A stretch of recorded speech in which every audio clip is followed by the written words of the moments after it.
बेटा काइनेमेटिक्स जब भी पढ़ते हैं, काइनेमेटिक्स में हम मोशन की बात करते हैं। We study about motion of objects without studying the cause.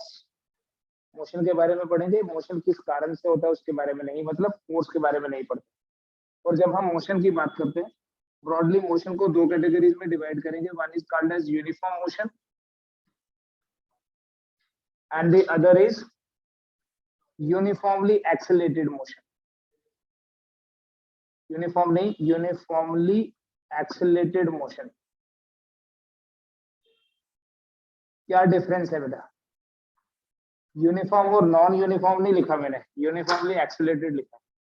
Uniform motion वो होता है जिसमें जिसमें अब इसमें ना मैं आपको बिल्कुल सिंपल सी डेफिनेशंस नहीं बता रहा हूँ कि what is velocity, what is acceleration, what is displacement. I hope आपको वो सब पता है, वो तो आप फ्रॉम क्लास 9 से सुनते आ रहे हो। यूनिफॉर्म मोशन में see something should be uniform. Uniform mean same. So uniform motion जो है ना, इसमें velocity remains same and you all know velocity is a vector quantity. और कोई भी वेक्टर सेम तभी रह सकता है जब उसका मैग्नीट्यूड और डायरेक्शन दोनों सेम रहे। वेलोसिटी यूनिफॉर्म है मतलब मैग्नीट्यूड और डायरेक्शन दोनों सेम है। तो मैग्नीट्यूड ऑफ वेलोसिटी हो गया स्पीड, और डायरेक्शन भी सेम रहे, स्पीड भी सेम रहे। इसलिए ये याद रखो कि यूनिफॉर्म मोशन जो है, this is always along straight line. Uniform motion कभी भी अलोंग कर्व्ड पाथ नहीं होता है, it is always along A straight line. Since इसमें वेलोसिटी कांस्टेंट रहती है, इसलिए यूनिफॉर्म मोशन में acceleration is always zero. Acceleration is always zero, ठीक है। और जो यूनिफॉर्मली एक्सेलरेटेड मोशन है, इसमें क्या होता है, इसमें वेलोसिटी चेंजेस यूनिफॉर्मली। वेलोसिटी जो है वो यूनिफॉर्म नहीं होती, यूनिफॉर्मली चेंज होती है। This change is of two types, it can be increase और it can be uniform decrease. अगर वेलोसिटी यूनिफॉर्मली इंक्रीज होती है तो इसका मतलब है उस मोशन को आपने बोलना है एक्सेलरेटेड मोशन। और अगर वेलोसिटी यूनिफॉर्मली डिक्रीज हो रही है तो that is uniformly retarded motion. तो इस मोशन में, यूनिफॉर्मली एक्सेलरेटेड मोशन में क्या चीज यूनिफॉर्म है वो सोचो। वेलोसिटी तो यूनिफॉर्म नहीं है, क्योंकि क्या लिखा है, velocity changes uniformly. What is uniform? Acceleration is uniform, acceleration is constant. या ऐसे बोलो कि चेंज इन वेलोसिटी जो है वो कांस्टेंट होता है। वेलोसिटी कांस्टेंट नहीं है, वेलोसिटी में जो चेंज हो रहा है वो चेंज कांस्टेंट होता है, मतलब इंक्रीज या डिक्रीज कांस्टेंट होता है। इसलिए uniformly accelerated motion is a motion with constant acceleration and uniform motion is a motion with zero acceleration. जिस मोशन में एक्सेलरेशन जीरो होगा दैट इज यूनिफॉर्म मोशन, और जिस मोशन में एक्सेलरेशन कांस्टेंट, देखो ये कांस्टेंट जो है ये पॉजिटिव भी हो सकता है, नेगेटिव भी हो सकता है। अगर वेलोसिटी बढ़ रही है तो एक्सेलरेटेड मोशन में एक्सेलरेशन इज पॉजिटिव, और रिटार्डेड मोशन में जो एक्सेलरेशन है दैट इज नेगेटिव। ये आ गया बेटा थ्योरेटिकल डिफरेंस दोनों के बीच में। अब इक्वेशंस के बेसिस पे क्या डिफरेंस है, क्योंकि अगर आपको न्यूमेरिकल्स आएंगे तो definitely you will have 20 to 25 questions based on physics. देखो यूनिफॉर्म मोशन में हम क्या इक्वेशन है हमारे पास, मान लीजिए ये कोई स्ट्रेट लाइन है। See when it is uniform motion तो इट शुड बी अंडरस्टूड कि it is always along straight line. इस यूनिफॉर्म मोशन में किसी बॉडी का मोशन यहां से स्टार्ट हो रहा है। जिस पॉइंट से बॉडी का मोशन स्टार्ट होगा हम उस टाइम को t इक्वल टू 0 बोलेंगे। मान लीजिए बेटा ये कोई रेफरेंस पॉइंट है, ये कोई ओरिजिन मान लो, यहाँ से इसका जो डिस्टेंस है x0, या हम स्ट्रेट लाइन में तो डिस्प्लेसमेंट ही बोलेंगे, we call it as initial displacement. यहाँ से एक बॉडी का मोशन स्टार्ट हुआ, after some time the body reaches here, ठीक है, ये टाइम t है। और अब उस ओरिजिन से, उस रेफरेंस से ये डिस्प्लेसमेंट है x। तो इस मोशन में during this time t, what is net displacement? x minus x0। अगर ये v वेलोसिटी के साथ गया है तो v will be equal to x minus x0 by t। तो इस इक्वेशन को अगर आप मैनिपुलेट करो, you will write this equation as x equal to x0 plus vt। Uniform motion में final displacement is equal to initial displacement plus velocity into time. और इसलिए अगर आपने इस यूनिफॉर्म मोशन को ग्राफिकली एक्सप्रेस करना है, इस यूनिफॉर्म मोशन का ग्राफ बनाना है, तो यू कैन सी कि ये इक्वेशन किस फॉर्म की है। अगर आप इसको मैथमेटिकल किसी इक्वेशन के साथ कंपेयर करो, आपको ये लगेगा y equals to mx plus c जैसी इक्वेशन। इसकी इक्वेशन होती है वो y equals to mx plus सी।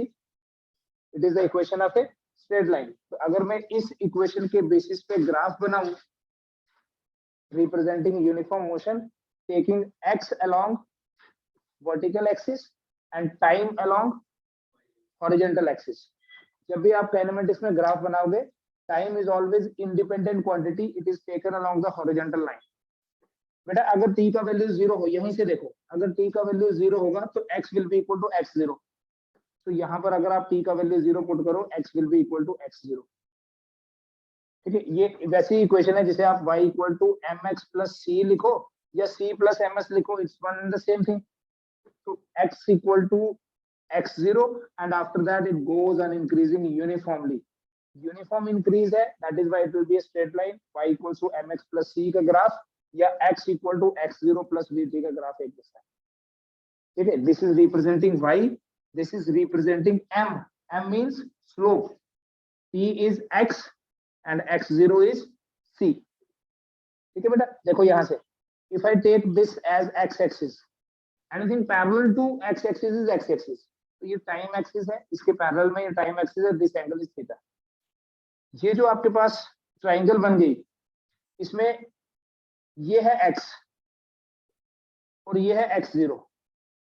इस ट्राइंगल में ये जो आपके पास परपेंडिकुलर है, अल्टीट्यूड है, this is x minus x0। तो यहाँ से अगर आप tan थीटा की बात करो, that would be equal to x minus x0 by base, base is time. तो x minus x0 by t, इसी इक्वेशन में देखो x minus x0 by t तो v होता है, तो this is equal to v। और tan थीटा को किसी भी ग्राफ में tan theta is called slope. तो you have a very first and very important conclusion कि डिस्प्लेसमेंट टाइम ग्राफ जो है उसकी स्लोप जो है दैट रिप्रेजेंट्स वेलोसिटी। ठीक है, you just note down this. इस पे बेस्ड क्वेश्चन कैसा है वो बताता हूँ। Slope of xt graph represents velocity. ये मैथमेटिकल इक्वेशन है, इस इक्वेशन का ये ग्राफ बन गया। इस ग्राफ की जो स्लोप है, हमें ग्राफ में वेलोसिटी गिवन नहीं है, ग्राफ किसके बीच में है, डिस्प्लेसमेंट और टाइम के बीच में, but slope of the graph will give you the value of velocity. ठीक है, और ये याद रखो, जितनी ज्यादा स्लोप होगी, मोर स्लोप, उतनी ज्यादा वेलोसिटी होगी। जितनी ज्यादा स्लोप है उतनी ही ज्यादा वेलोसिटी है। सो कंपैरिजन कर सकते हैं आप स्लोप्स को to get the comparison of velocities. ये टाइम, ये डिस्प्लेसमेंट, एक ऑब्जेक्ट मान लीजिए 1, उसके लिए ये ग्राफ बना, दूसरे के लिए ये ग्राफ बना, this is making 30 degree and this angle is 60 degree. आपको बोला what is v1 by v2, what is the ratio of velocities, so it would be tan 30 divided by tan 60। tan 30 होता है 1/√3 और tan 60 होता है √3। so your answer will be 1/√3 into √3 होगा 3, so the answer is 1/3। ठीक है, displacement time graph will give you velocity. कैसे, उसकी जो स्लोप होगी, उस ग्राफ का जो tan थीटा होगा, that will give you the value of velocity.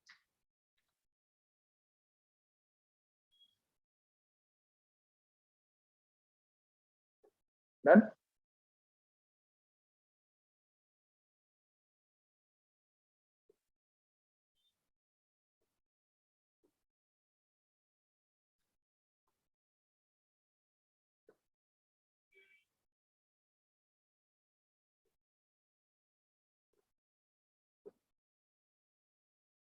इन दोनों ग्राफ्स के बारे में क्या बोलोगे आप, what kind of motion they are representing. ठीक है, बस इतने पूछूंगा, what kind of motion they are representing, graph 1 and graph 2, दोनों डिस्प्लेसमेंट और टाइम के बीच में ग्राफ है।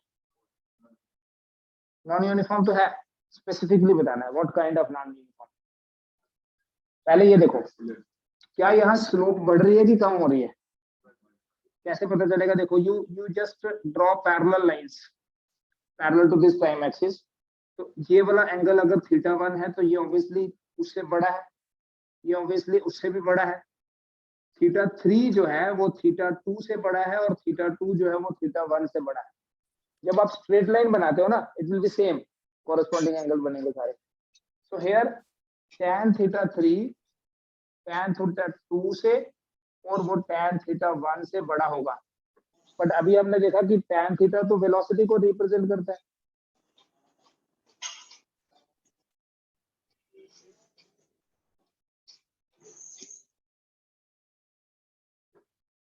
So that means this is V3 V2 से और V2 V1 से बड़ा। You can unmute if you want to ask anything.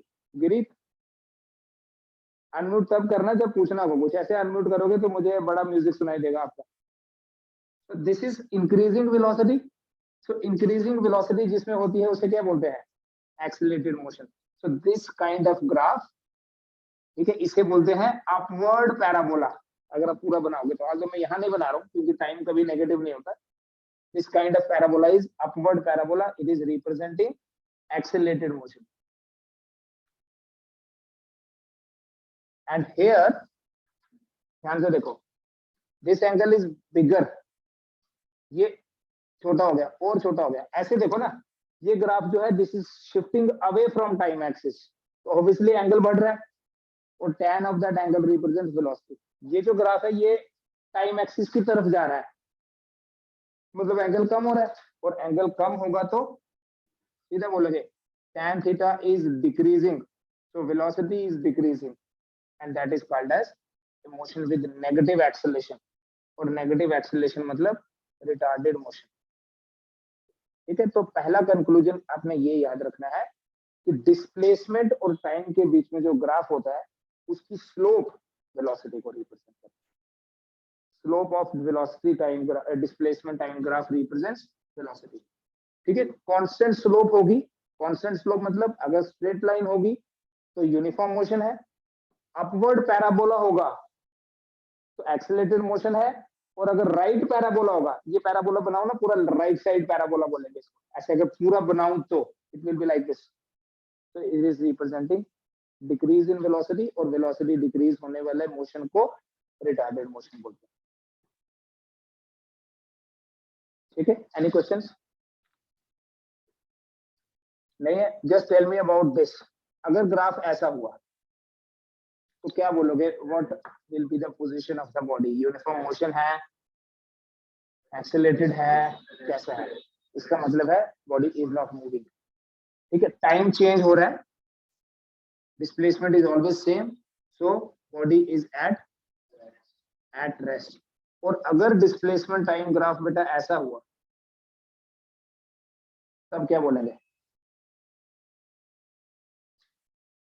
This kind of graph is not possible.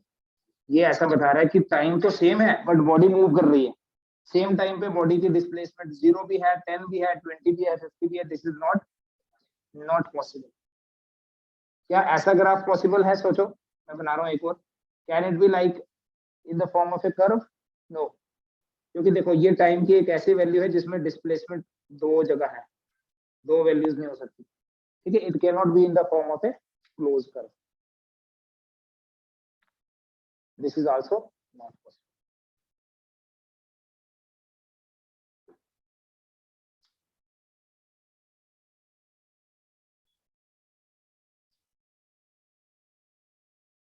Right, देखो और कुछ क्वेश्चंस में कैसे शॉर्टकट कैसे करना है वो बताओ। मान लीजिए ये टोटल डिस्टेंस है between 2 points A and B. ठीक है, मैं आपको लिखवा दूंगा बाद में। इस पूरे जर्नी को अगर दो हाफ में डिवाइड करें, से A to O and O to B, आधा डिस्टेंस ये है और आधा डिस्टेंस ये है। इस आधे डिस्टेंस को ट्रेवल किया है किसी बॉडी ने v1 स्पीड के साथ। स्ट्रेट लाइन मोशन है, स्पीड वेलोसिटी आप इंटरचेंजेबली बोल सकते हैं कुछ भी। और दूसरा जो आधा डिस्टेंस है इसको v2 के साथ कवर किया। So what will be the average velocity? अगर हम average velocity की बात करते हैं, in general हम average velocity को कैसे define करेंगे? Total displacement divided by total time taken. और अगर हम average speed बोलेंगे तो you will replace this displacement by distance. अगर दो points के बीच में total distance दो equal halves में divided है, if the total distance between 2 points is divided into 2 equal halves, then आपका जो एवरेज स्पीड आएगा, डिस्टेंस की जगह अगर डिस्प्लेसमेंट लिखा होगा तो यहाँ वेलोसिटी बोल देंगे, it would be 2 times v1 v2 over v1 plus v2. इसमें जनरली बच्चों को ऐसा लगता है कि दोनों को ऐड करके 2 से डिवाइड करें, that will be wrong answer. ठीक है, कंडीशन ये है कि अगर वो कब लिखना है वो भी बताऊंगा. अगर टोटल डिस्टेंस दो बराबर हिस्सों में बंटा है तो 2 times प्रोडक्ट बाय सम, इसे बोलते हैं हार्मोनिक मीन. और अगर 3 इक्वल पार्ट्स होंगे ना, तो 3 इक्वल पार्ट्स के लिए don't write 3v1 v2 by v1 plus v2 plus v3. 3 equal parts के लिए it will B 3v1 v2 v3 divided by v1 v2 v1 v3 v2 v3, like this. This is the harmonic mean of 3 values. This is the harmonic mean of 2 values.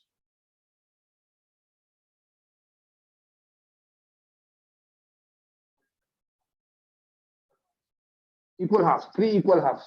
जैसे total distance है, एक body travel कर रही है, first 1/3 को 10 से, next 1/3 को 20 से और लास्ट के 1/3 को 30 से. तो don't add all the end divide by 3. तो आपको दिख रहा है कि फर्स्ट 1/3, नेक्स्ट 1/3 एंड नेक्स्ट 1/3, इसका मतलब 3 इक्वल हाफ में डिवाइडेड. कॉमनली इस तरह का क्वेश्चन है. A body goes from A to B at an average speed of 70 km per hour and returns from B to A at 30 km per hour. What is average speed and average velocity for the entire journey? What is average speed and average velocity for the entire journey? We use this formula. क्यों? देखो logic क्या है इसमें. Body goes from A to B and then B to A. इसका मतलब जो total distance है उसको दो बराबर हिस्सों में बांटा हुआ है. A से B एक है और B से A दूसरा है. जब भी टोटल डिस्टेंस को दो बराबर हिस्सों में बांटा होगा तो एवरेज स्पीड आपने हार्मोनिक मीन से करना है. 270 into 30 divided by 70 plus 30. This would be 42 km per hour and not 50 km per hour. ठीक है, हम 30 और 70 देख के एवरेज बोलते हैं 50 होगा. आपको 50 भी होगा एक बार, वो भी बताता हूँ कब होगा, बट अभी इस सिचुएशन में नहीं है. एंड बेटा अगर एवरेज वेलोसिटी की बात करी जाए, दैट वुड बी 0. इस सिचुएशन में एवरेज वेलोसिटी 0 होगी. क्यों एवरेज वेलोसिटी 0 होगी? बॉडी A से B गई, वापस B से A आ गई, नेट डिस्प्लेसमेंट 0 हो गई. डिस्टेंस कभी 0 नहीं होता है, नेट डिस्प्लेसमेंट 0 हो गई and that is why average velocity is 0. Okay, कर लेंगे. ऐसे ही A to B 60 है, B से A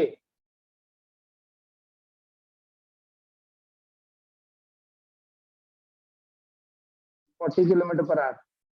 तो एवरेज स्पीड क्या होगा? फिर से 50 नहीं, 48 करके देख लो. Average speed will be 48 km per hour.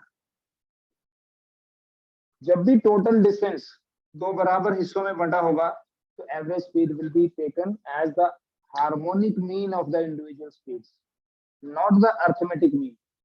Arithmetic mean is v1 plus v2 divided by 2. लेकिन अगर आपके पास सिचुएशन ऐसे है कि total time, if the total time is divided into 2 equal halves, अगर टोटल टाइम को 2 बराबर हिस्सों में बांटा है, then average speed would be equal to v1 plus v2 by 2.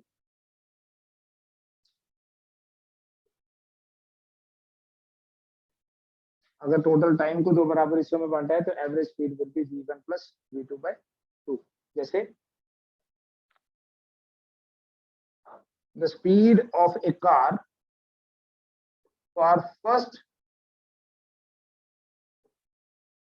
30 minutes is 40 km per hour, and for the next 30 minutes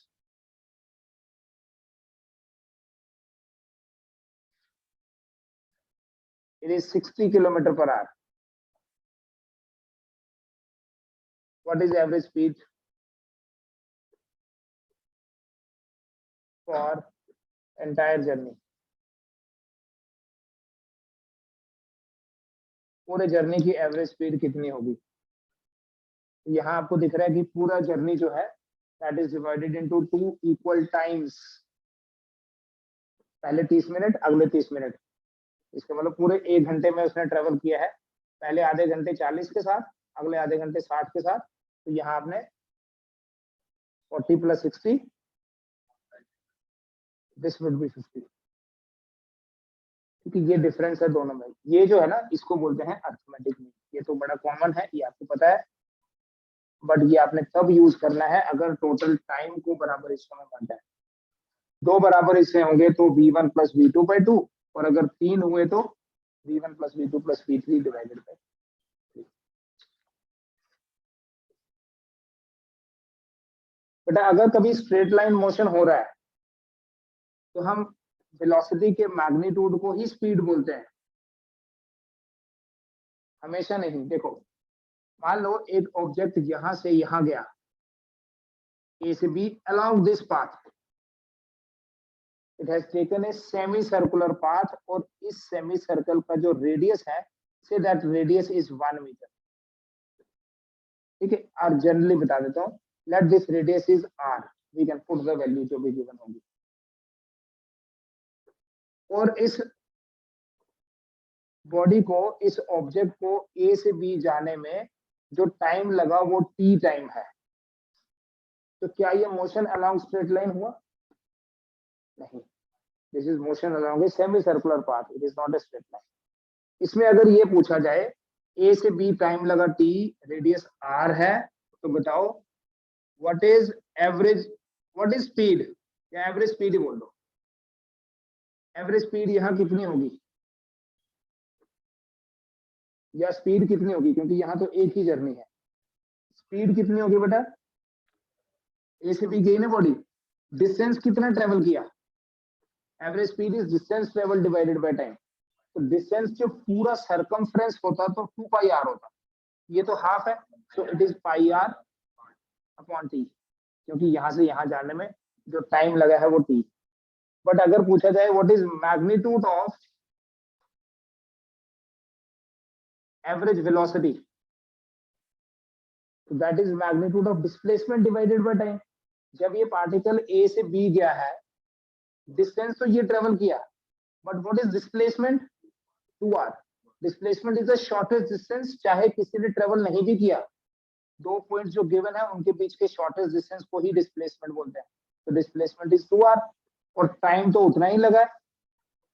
तो यहाँ आपके पास दोनों में डिफरेंस है. क्यों डिफरेंस है? क्योंकि मोशन अलोंग स्ट्रेट लाइन नहीं हो रहा. अगर मोशन ऐसे ही हो रहा होता तो यही डिस्टेंस होता और यही मैग्नीट्यूड ऑफ डिस्प्लेसमेंट होता, तो तब ये दोनों सेम. अगर कर्व्ड पाथ होगा तो डिस्प्लेसमेंट का मैग्नीट्यूड कम होता है एज कंपेयर टू डिस्टेंस. अगर स्ट्रेट लाइन पाथ है, ये भी बता देता हूं आपको शॉर्ट में, अलोंग ए स्ट्रेट लाइन पाथ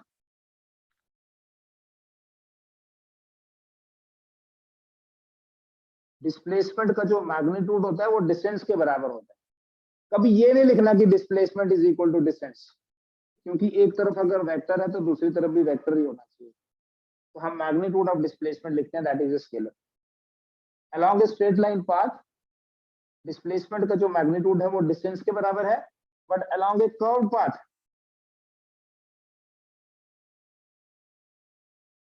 अलोंग ए कर्व्ड पाथ जो डिस्प्लेसमेंट का मैग्नीट्यूड है वो लोग कम होगा या ज्यादा होगा डिस्टेंस से? डिस्प्लेसमेंट का जो मैग्नीट्यूड है वो डिस्टेंस से कम होगा, क्योंकि स्ट्रेट लाइन पाथ हमेशा छोटा ही होता है। ठीक है, अब इन दोनों को कंपेयर कर लो, ये भी आपको क्वेश्चन बन सकता है एनडीए में। डिस्प्लेसमेंट के मैग्नीट्यूड को डिस्टेंस से अगर यहाँ पर डिवाइड करूं तो रेशियो आएगी 1, और अगर मैं यहाँ पर डिवाइड करूं तो रेशियो आएगी लेस देन 1। ठीक है, इसलिए आपको क्वेश्चन को बड़े ध्यान से पढ़ के आंसर देना है। अगर तो स्ट्रेट लाइन पाथ लिखा है तो displacement to distance ratio is exactly 1, और अगर कर्व्ड पाथ लिखा है तो it is less than 1। But अगर ऐसे ही जनरल लिखा है, इन जनरल डिस्प्लेसमेंट का जो मैग्नीट्यूड है उसे अगर हम डिस्टेंस से डिवाइड करें, the value will be either less than 1 और equal to 1। It can never be greater than 1। पता चला? ठीक है, अब इतने सिंपल क्वेश्चंस को अगर आप गलत कर दोगे तो that will be fatal for you, मरने के बराबर है वो पूरा। ठीक है, because it is now never ending. 11th और 12th की पूरी फिजिक्स सारे तो कवर कर ही नहीं जा सकती, बट एटलीस्ट वो तो नहीं छूटने चाहिए ना, वो बिल्कुल बेसिक।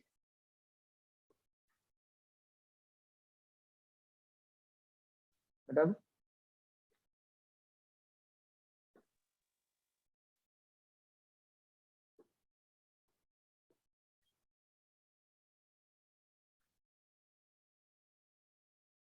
इसके अलावा बेटा जो सबसे इंपॉर्टेंट आपको लगता है ना, या जिसमें सबसे ज्यादा दिक्कत भी आती है, वो है यूनिफॉर्मली एक्सीलरेटेड क्वेश्चन। उसी पे बेस यूनिफॉर्मली एक्सीलरेटेड मोशन, मैंने आपको बेसिक तो बता ही दिया कि यूनिफॉर्मली एक्सीलरेटेड मोशन में एक्सेलरेशन जो है वो कांस्टेंट होती है।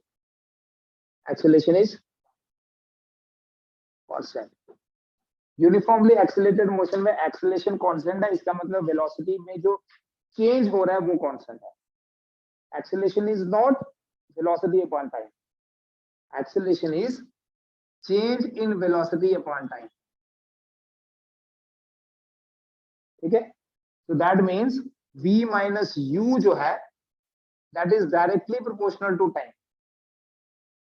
v नहीं, v minus u, तो जो वेलोसिटी में चेंज हो रहा है वो डायरेक्टली प्रोपोर्शनल है टाइम के। ठीक है, तो अगर ये v पॉजिटिव है, ये v बड़ा है u से, ऐसे देखो ना, v बड़ा है u से, तो this difference will be positive, इसी को a बोलते हैं ना।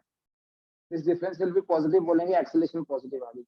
बट अगर हम ब्रेक के ऊपर पैर रखें तो हमारी गाड़ी पहले 30 की स्पीड से बाद में 20 हो जाएगा, तो 20 माइनस 30 विल बी नेगेटिव, तो दैट इज रिटार्डेशन।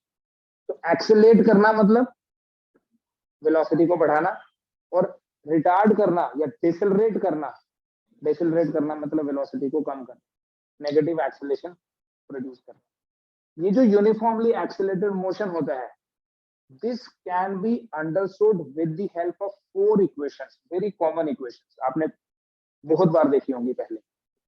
क्वेश्चन कैसे करना है, कैसे टाइम मैनेजमेंट करनी है, वो इंपॉर्टेंट है। इक्वेशंस तो सबको ही पता होती है, like I will right all the 4 equations again for you. v equals to u plus at is 1। ठीक है, s equal to ut plus half at square, this is the second one। It can be minus also in general, अगर आपको लिखना है ना, you can also write like this, v equal to u plus at या v equal to u minus at, depending on a positive है या negative, but चलो एक ही तरफ लेंगे हम, ऐसे ही लिखते हैं, फिर एज पर सिचुएशन आप इसको मैनेज कर सकते हैं। तीसरी जो इक्वेशन है, v square equal to u square plus 2as या माइनस 2as, और फोर्थ इक्वेशन है s nth, जिसको dn भी बोलते हैं। This is distance travelled in nth second, this is u plus a by 2 into 2n minus 1। ये 4 equations है, जिसमें ये वाली जो इक्वेशन है ना, ये याद रखना, ये आपको ऐसे लगेगा जैसे ये डायमेंशनली इनकरेक्ट है, एक तरफ डिस्टेंस है और दूसरी तरफ वेलोसिटी है, तो ये याद रखो, ये भी क्वेश्चन है, distance travelled in nth second has the dimensions of velocity. nth second में बॉडी जो डिस्टेंस ट्रेवल करेगी, it has the dimensions of velocity. ठीक है, डायमेंशनली इनकरेक्ट नहीं है, हम ये बोलते हैं कि nth second में जो डिस्टेंस ट्रेवल किया that is expressed as velocity. बाकी तीन इक्वेशंस बड़ी कॉमन है, कैसे यूज करनी है वो सिखाऊंगा अभी आपको, शॉर्टकट कैसे बनते हैं वो भी सिखाऊंगा। ये स्पेशल इक्वेशन है, इन दोनों में क्या फर्क है इक्वेशन में, मैंने दोनों एक तरह से लिखी इसलिए। ये इक्वेशन क्या रिप्रेजेंट कर रही है कि जैसे एक बॉडी ने 10 सेकंड में कितना ट्रेवल किया, तो हम t की जगह 10 लगा देते हैं। ये जो इक्वेशन है ना, ये बताती है कि एक बॉडी ने 10 सेकंड में कितना किया। तो 10 सेकंड्स की जब बात करेंगे तो 10 है, 1 से लेकर 10 तक, और जब 10th सेकंड की बात करेंगे तो 1 ही है। ठीक है, जैसे 12th क्लास, तो 12th class is 1 class, but 12 classes 12 classes है पूरी की पूरी। ठीक है, तो जब आपको 10 सेकंड्स का कोई डिस्टेंस ट्रेवल करना है कि एक बॉडी ने 10 सेकंड में कितना ट्रेवल किया, तो ये इक्वेशन यूज करेंगे। बट अगर ये पता करना है कि 10वें सेकंड में कितना किया, तो ये करेंगे। समझ आ रहा है? 10 और 10 और 10th में क्या डिफरेंस है, वही इन दोनों इक्वेशंस में डिफरेंस है। ठीक है, ये 30 सेकंड्स है और ये nth सेकंड है, nth can be 4th, 5th, 6th। In general क्या होता है, not always, you will see कि ऐसा दिया होगा क्वेश्चन में ही, बॉडी स्टार्ट फ्रॉम रेस्ट, मतलब बॉडी की इनिशियल वेलोसिटी 0 होती है। तो अगर इनिशियल वेलोसिटी 0 होगी, ये सारी इक्वेशंस और सिंपल हो जाएंगी आपकी। v इक्वल्स टू 80 आ जाएगा, s equals to half of 80 square आ जाएगा, v square equal to 2as हो जाएगा, और s nth क्या हो जाएगा, a/2 इंटू 2n माइनस 1। अब ये जो इक्वेशंस है ना, इसमें कैसे आपकी एफिशिएंसी बढ़ेगी विद प्रैक्टिस ओनली। पहले इन सारी इक्वेशंस को ना ध्यान से देखो, ध्यान से देखो, मतलब कॉन्सेंट्रेट करो कि कौन सी फिजिकल क्वांटिटीज किसी इक्वेशन में है, कौन सी नहीं है। ठीक है, ऐसे ऊपर ऊपर से तो इक्वेशंस बड़ी देर से देखते आ रहे हो। अगर आप पहली इक्वेशन देखोगे ना, तो पहली इक्वेशन में आपको डिस्प्लेसमेंट नहीं दिख रहा है। इसका मतलब जब किसी क्वेश्चन में डिस्प्लेसमेंट की बात ही नहीं करी हुई, ना डिस्प्लेसमेंट गिवन है और ना डिस्प्लेसमेंट फाइंड करना है, तो हम पहली इक्वेशन को यूज नहीं करेंगे। ठीक है, all these equations can be proved, but अभी प्रूफ का तो कोई हमारा रीजन नहीं कि हम क्यों इनको प्रूव करें, we know these equations are valid. दूसरी इक्वेशन में अगर आप देखो ना बेटा, दूसरी इक्वेशन में फाइनल वेलोसिटी की बात ही नहीं है, कोई भी v नहीं है। तीसरी इक्वेशन में देखना, तीसरी इक्वेशन में टाइम नहीं है। ठीक है, और फोर्थ इक्वेशन और सेकंड तो वैसे भी एक जैसी है, इसमें भी v नहीं। इन सब इक्वेशंस में एक चीज है हमेशा, और वो है a, हर कहीं दिखेगा आपको, और है ही उसी मोशन की जिसमें a होता है।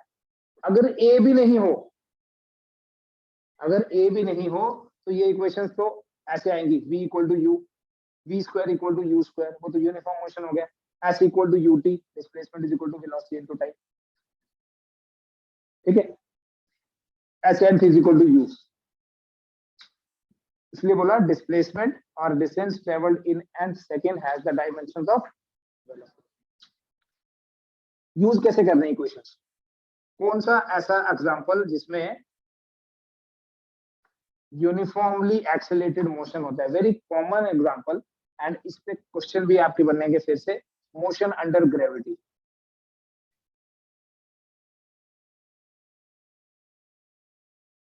Motion under gravity is the best example of uniformly accelerated motion,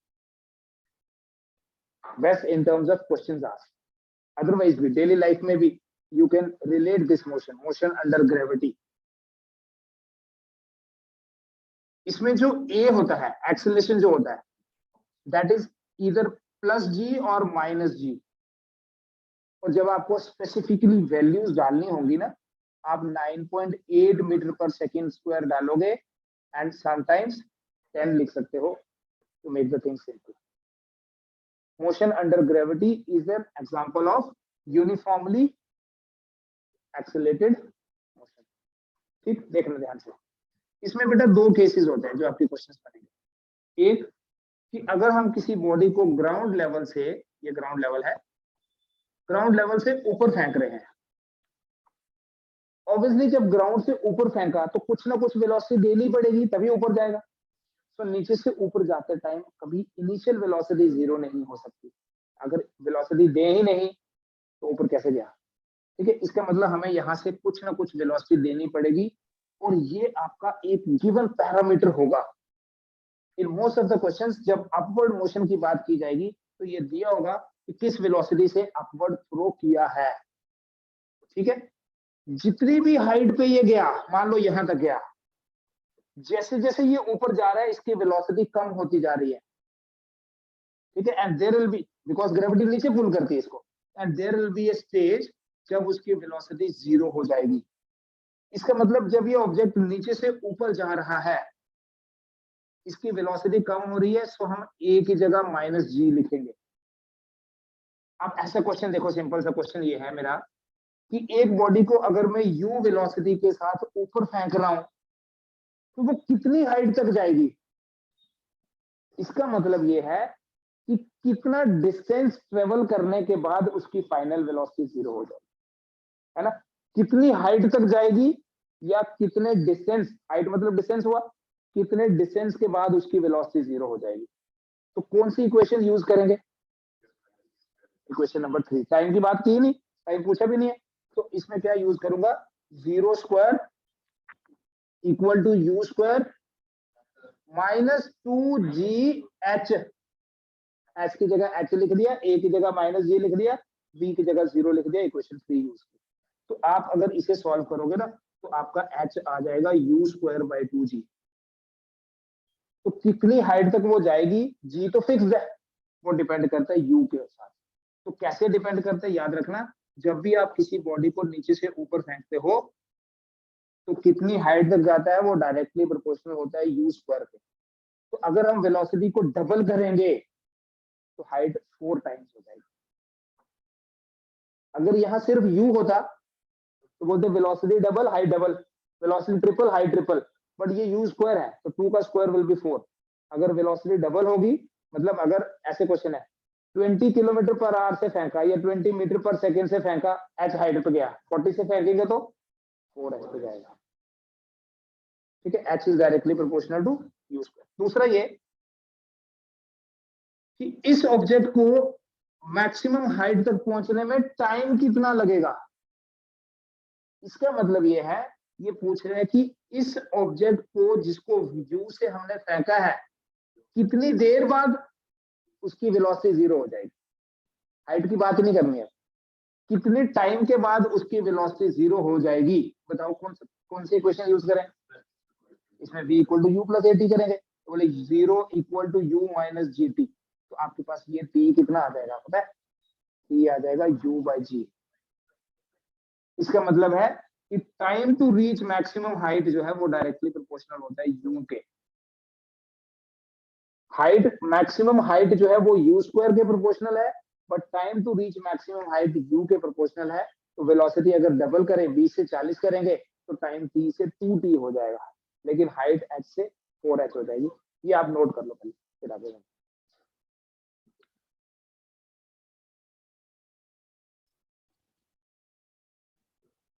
दूसरी सिचुएशन देखो बेटा, मैं क्वेश्चन की फॉर्म में देता हूँ। Body falls freely from a height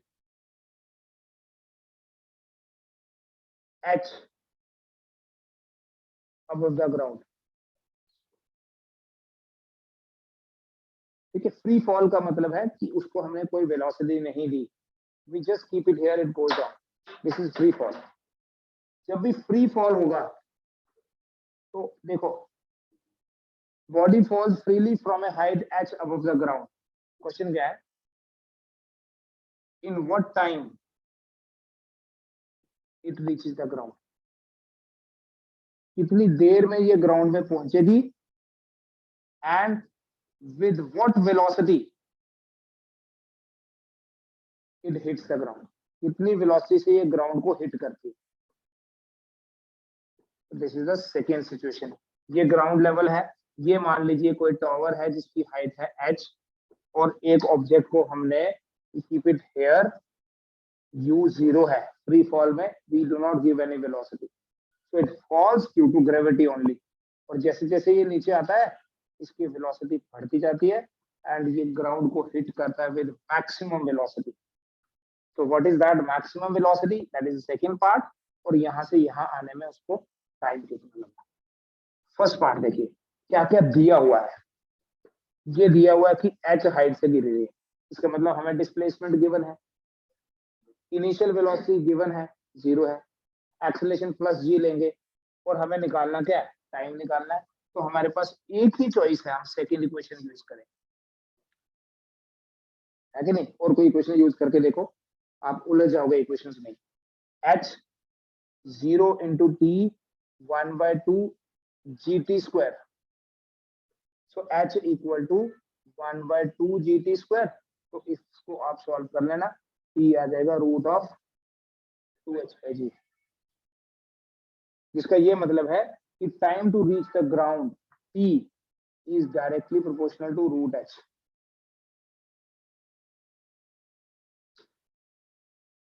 ठीक है, कितनी वेलोसिटी के साथ ये ग्राउंड को हिट करेगी, with what velocity it hits the ground.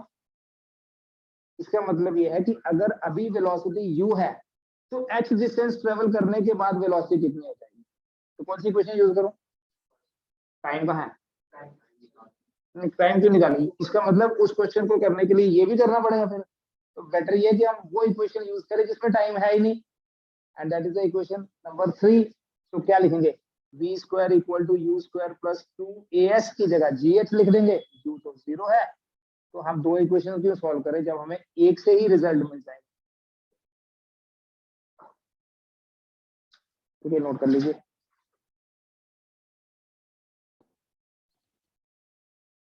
Suppose करो मैं यही एग्जांपल ले रहा हूँ वर्टिकल मोशन वाली.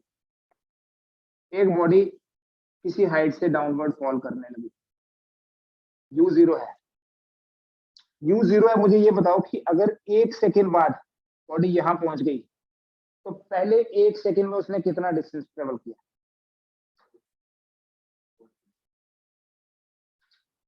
पहले एक और फर्स्ट में कोई डिफरेंस नहीं है.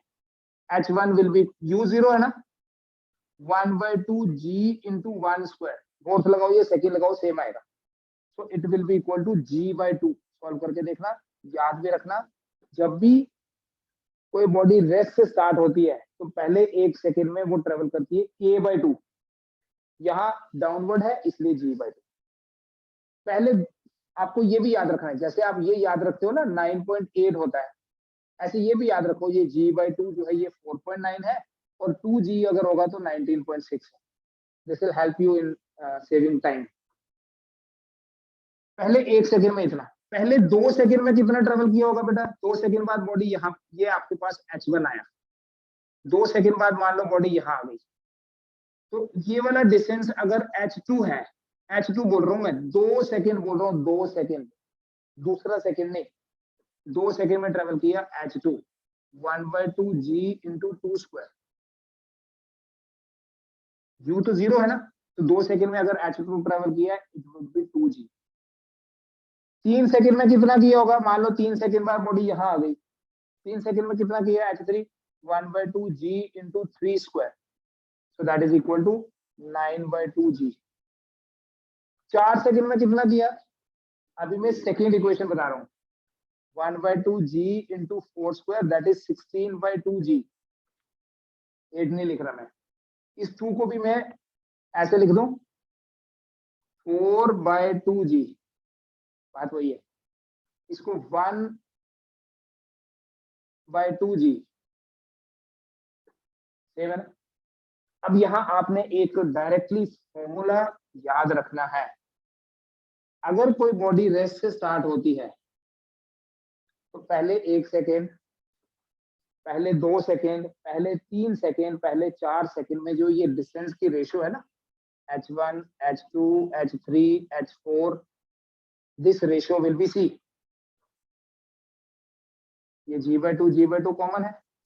This ratio will be 1, 4, 9, 16. आप ऐसे याद रखो, 1 square, 2 square, 3 square, 4 square. Note करो, फिर मैं डिफरेंस बताऊंगा.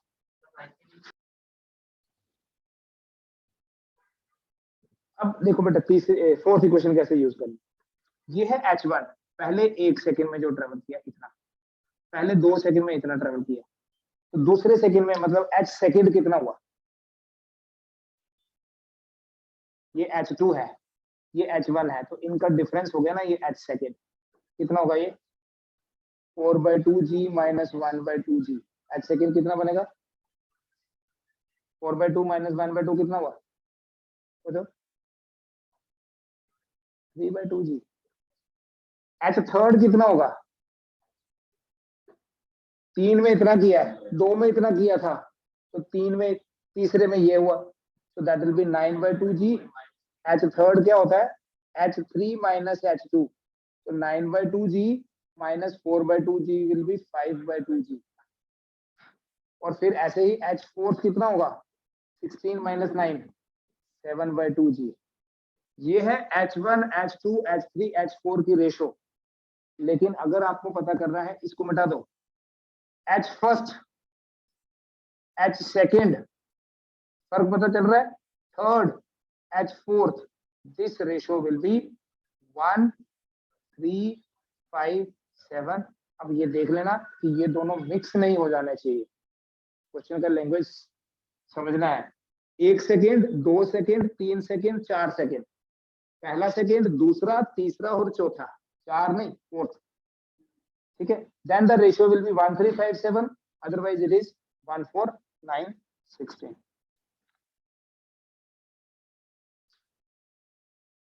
With one last question, we'll finish today's class.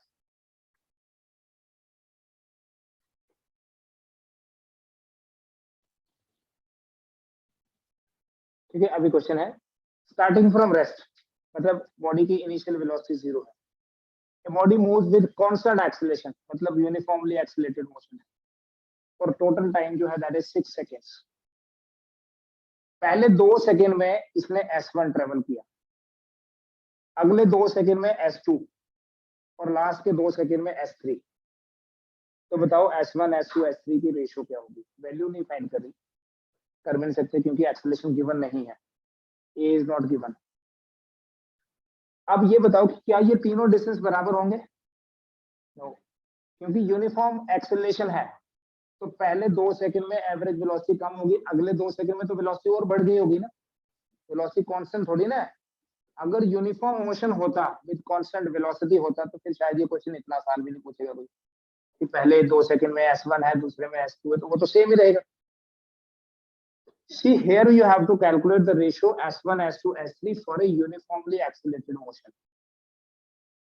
पहले 2, अगले 2, अगले 2. ठीक है.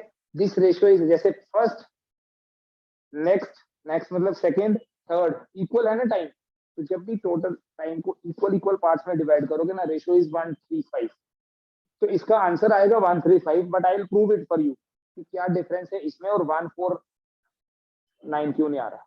देखना, मान लीजिए ये टोटल है.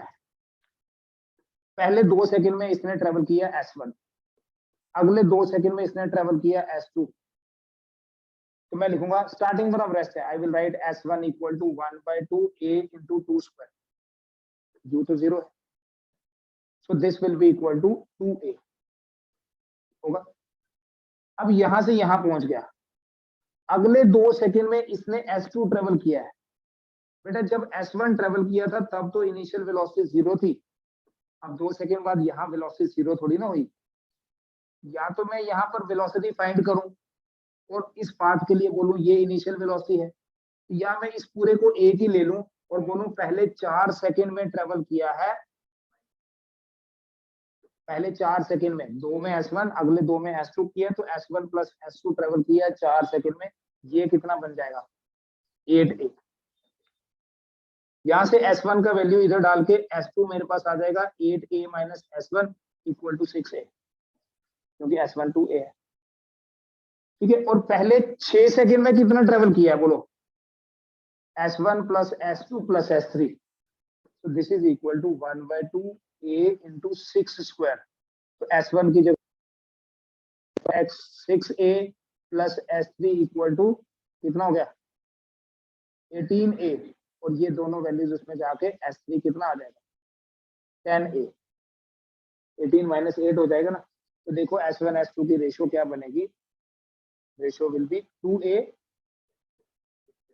आ गया 6A 10A, so isn't it 1 3 5,